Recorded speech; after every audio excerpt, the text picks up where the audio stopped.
ॐ भूर्भुवः स्वः तत्सवितुर्वरेण्यं भर्गो देवस्य धीमहि धियो यो नः प्रचोदयात्। ओम शांति शांति शांति।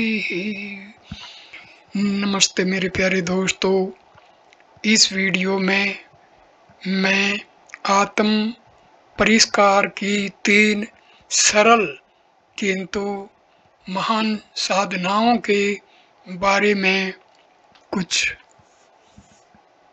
बताने जा रहा हूँ। मानवीय अस्तित्व को 3 भागों में बांट सकते हैं। पहला भाग स्थूल, दूसरा भाग सूक्ष्म और तीसरा भाग कारण। अध्यात्म शास्त्र में इन्हें ही मनुष्य के 3 शरीर कहा गया है।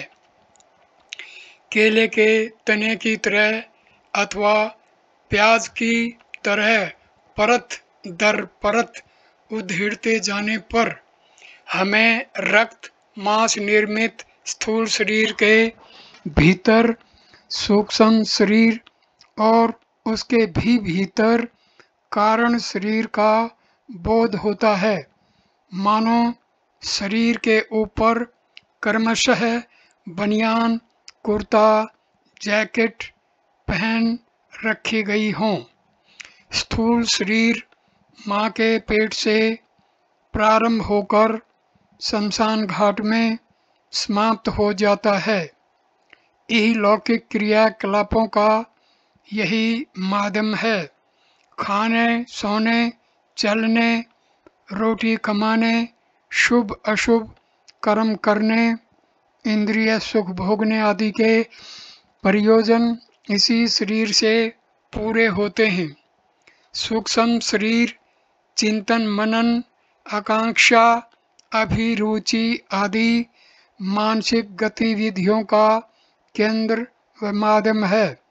इसका प्रधान कार्यस्थल मस्तिष्क ही है। यद्यपि सामान्यतः यह पूरे स्थूल शरीर में उसी तरह व्याप्त है जैसे दूध में घी।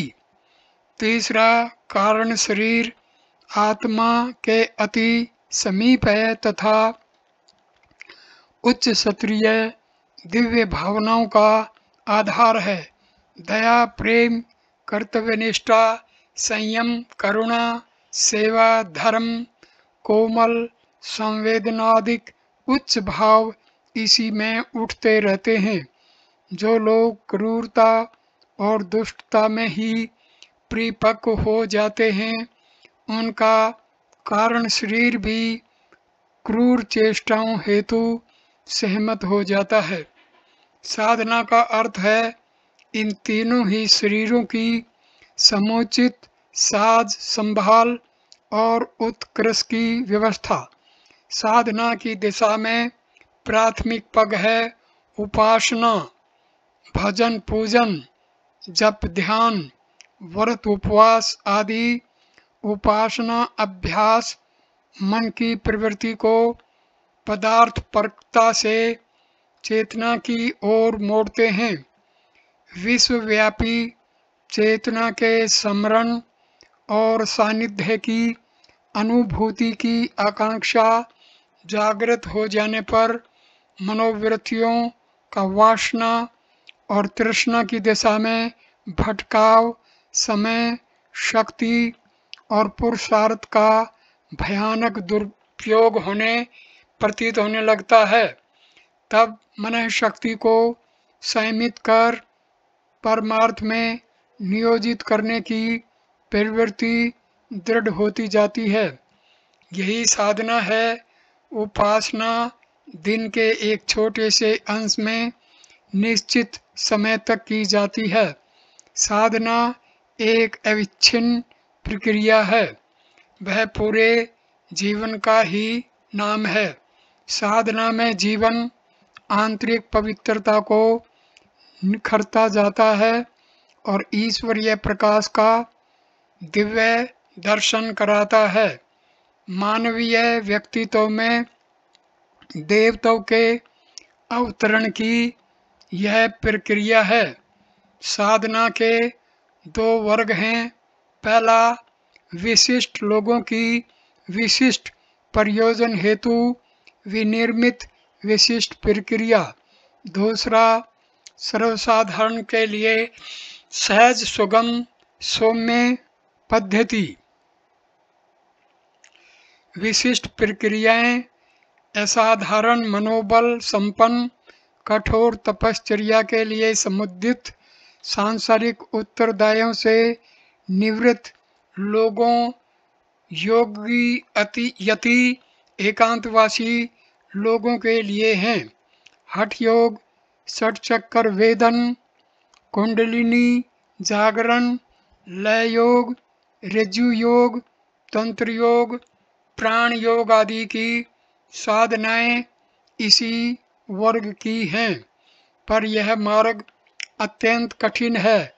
भूल होने पर इस राह में खतरे ही हैं।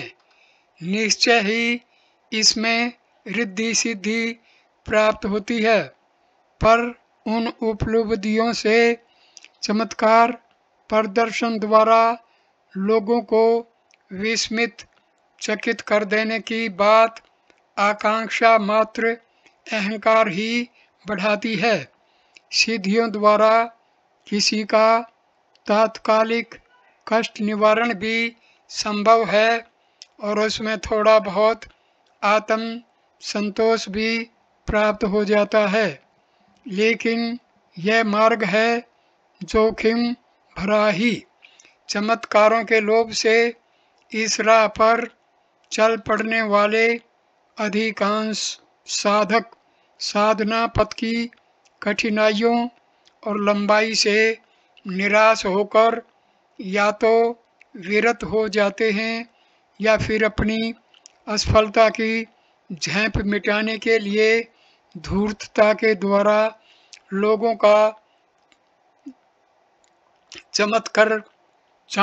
चमत्कृत करने का निकृष्ट व्यवसाय अपनाकर स्वयं भी पतित हो जाते हैं और दूसरों को भी गड्ढे में धकेलते हैं। मात्र असामान्य साहसी व्यक्ति ही इस मार्ग में बढ़ सकते हैं, सो भी विशिष्ट परिस्थितियां बन पड़े तभी। सौम्य साधना पद्धति का राजमार्ग सर्वसाधारण के लिए सुगम है। आजीविका उपार्जन तथा सामान्य गृहस्थ जीवन यापन करते हुए इस साधना क्रम को अपनाया जा सकता है। इस पथ पर सहज ही गतिशील रहा जा सकता है। इसीलिए शास्त्रकारों और ऋषियों ने सर्वसाधारण को इसी पथ के अवलंबन हेतु प्रोत्साहित किया है।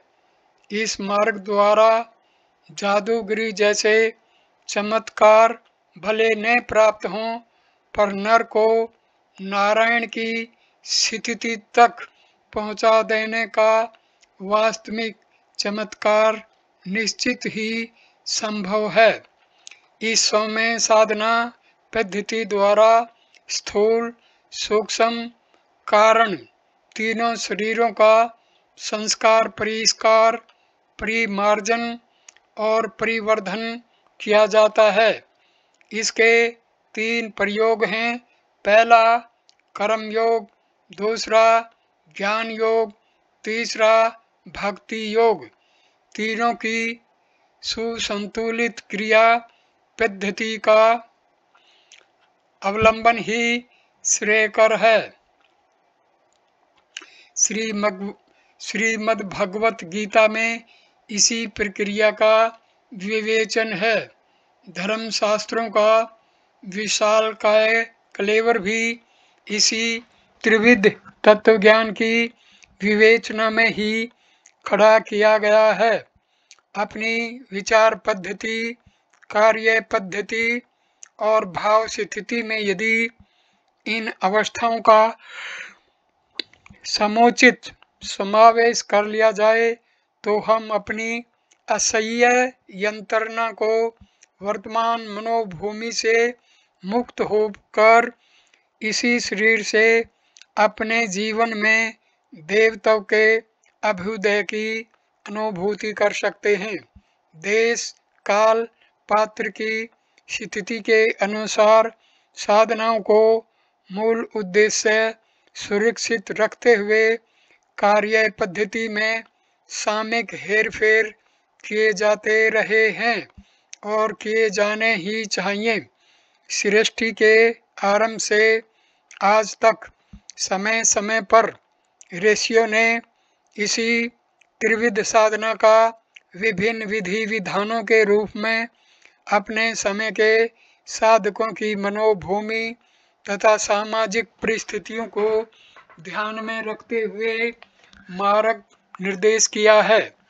इसी क्रिया विधान में कर्म योग, भक्ति योग एवं ज्ञान योग तीनों का इस ढंग से समावेश किया गया है कि व्यक्ति के तीनों शरीर परिपुष्ट होते चलें और समाज के विकास के पुनः प्रयोजन का भी कार्य होता चले। कर्म योग की आधारशिला है प्रातः काल आँख खुलते ही चारपाई पर पड़े पड़े हर दिन नया जन्म, हर रात नई मौत की विचारणा प्रक्रिया को अपनाना तथा प्रस्तुत दिन के सर्वोत्तम सदुपयोग की तैयारी कर निश्चित कार्य कर्मों, गतिविधियों एवं विचार प्रक्रिया का निर्धारण। संपूर्ण दिन मन में किस प्रकार की, किस स्तर की भावनाएं किस काम के साथ संयोजित की जाएंगी, यह भी निश्चित कर लेना अनिवार्य है। दिन भर इसी निर्धारण का दृढ़ता से पालन सामान्य जीवन कर्म को ही कर्म योग की साधना का फल प्रदान करेगा। फिर रात्रि में शयन पूर्व बिस्तर पर पहुंचते ही दिन की गतिविधियों का लेखा जोखा कर सफलताओं के लिए ईश्वर को धन्यवाद देना तथा भूलों के लिए सच्चे पश्चाताप के साथ अक्षमा प्रार्थना कर पूर्ण निश्चिंतता के साथ शांति पूर्वक माता निद्रा देवी की गोद में सो जाना। कर्म योग की इस साधना के साथ ही ज्ञान योग की साधना भी जुड़ी है। उस हेतु मन में उत्कृष्ट विचारों का अनवरत समावेश आवश्यक है। प्रेरक स्वाध्याय ही इसका मार्ग है। रूढ़िवादी रीति से किन्हीं पुरानी किस्से कहानी जैसी किताबों का वासी रहना घोटना स्वाध्याय नहीं। व्यवहारिक जीवन में आदर्शवादिता एवं उत्कृष्टता की दिशा दिखलाने वाला स्वाध्याय ही आवश्यक है और उसे दैनिक जीवन का एक नित्य क्रम मानकर किया ही जाना चाहिए। व्यक्ति एवं समाज के नवनिर्माण हेतु उपयोगी उत्कृष्ट साहित्य के दैनंदिन स्वाध्याय के लिए समय अनिवार्यतः निकालना ही चाहिए। यह हुई ज्ञान योग की निजी साधना। इसे ज्ञान यज्ञ का रूप देना चाहिए। समाज में सद्विचारों का सर्वाधिक अभाव है। विश्वव्यापी शोक संताप का यही कारण है। जनमानस का स्तर परिवर्तित करने पर ही दुख दारिद्र्य की प्रचंड आग बुझेगी। विचार क्रांति आज की सर्वोपरि आवश्यकता है। ज्ञान यज्ञ इसी आवश्यकता की पूर्ति करने वाला महान अभियान है। 1 घंटा समय और 10 पैसा नित्य खर्च करना देखने में तो एक छोटा ही काम है, पर उसका सम्मिश्रित परिणाम अत्यधिक है। युग परिवर्तन का वह एक सशक्त माध्यम है। साधक का आत्म कल्याण एवं विश्व कल्याण दोनों ही ज्ञान यज्ञ द्वारा सहज संभव है।